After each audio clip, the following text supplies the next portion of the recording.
I'm Brittany Lewis with Forbes Breaking News. On Wednesday, the Biden administration announced that the president will seek to temporarily halt the gas tax. Biden is set to request from Congress a 3-month emergency relaxation of the federal tax on gasoline. Biden should save drivers $3 or $4 per each fill-up by removing that tax of 18.4 cents per gallon. This move comes right before the July 4th peak driving season.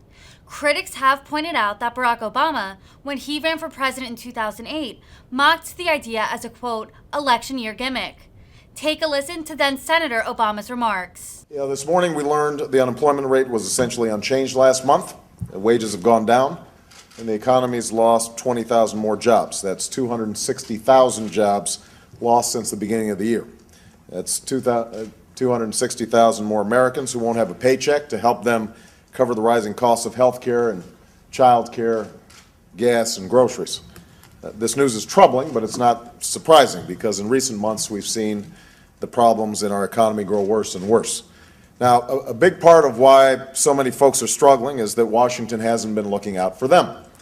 For too long, we've had a politics that's been more about scoring points than solving problems. And we had a good example of this lately. Obviously, myself and Senator Clinton and John McCain have been in a debate about the so-called gas tax holiday. At best, this is a plan that would save you pennies a day for the summer months.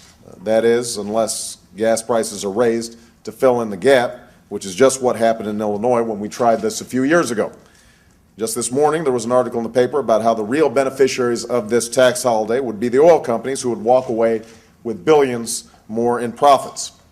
Meanwhile, unless you can magically impose a windfall profits tax on oil companies overnight to pay for the holiday, it could imperil federal highway funding and cost Indiana up to 6,000 jobs.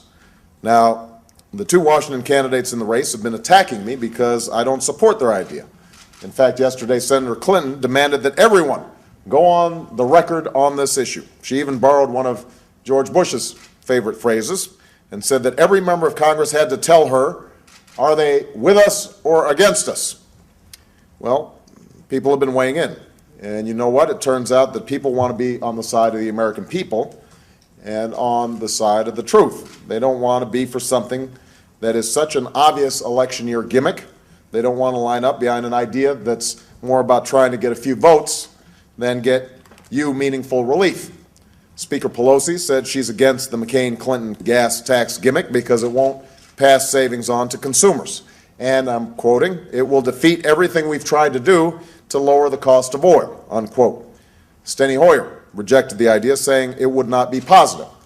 Tom Harkin, a senator who knows a thing or two about working people and the challenges they faced here in the Midwest, said he can't be for it because there's no guarantee that it will put money in the pockets of our consumers. You might think that there's more support for it in Senator Clinton's home state, but her own supporter, Governor Patterson, said he's against it because the benefits of the tax cut doesn't go directly to consumers. Instead, it goes to the oil companies. Senator Clinton does have some support for a plan in Congress. After all, the person who first proposed it was John McCain. So I guess when she says, are you with us or against us, Senator Clinton is referring to her and John McCain. That's one vote she's got, because on this issue, Hillary Clinton and John McCain are reading from the same political playbook. This isn't a real solution. It's a political stunt. This is what Washington does whenever there's a big problem. Politicians pretend they're looking out for you, but they're just looking out for their poll numbers. Senator Clinton's own staff even told the Washington Post that they knew the idea might not make much of a difference for you, but it could make a big difference for her campaign. And when the Clinton campaign was pressed to find a single expert who supported her plan, I'm not making this up, they put her campaign pollster on the phone to talk about how the idea polls well. What Americans need isn't an idea that polls well. What you need is real change. What you need is leadership you can trust, and that's what I'm offering. I'm tired of seeing us lose so many jobs month after month, year after year. When I'm president, we'll stop giving tax breaks to companies that ship jobs overseas and start giving them to companies that create good-paying jobs here at home. We'll focus on long-term job growth. Rather than put highway funding at risk, like my opponents are proposing, I have a plan to invest in our infrastructure and create millions of new jobs in the process. And I have a plan to invest in our green energy sector that will create up to 5 million new jobs, and those are jobs that pay well and cannot be outsourced. Now, obviously, we do have a concern with rising costs. I've been meeting people all across the state of Indiana and North Carolina and all across the country that are struggling with rising gas prices and grocery prices, and that's why I've been a proponent of the biggest middle-class tax cut of any candidate.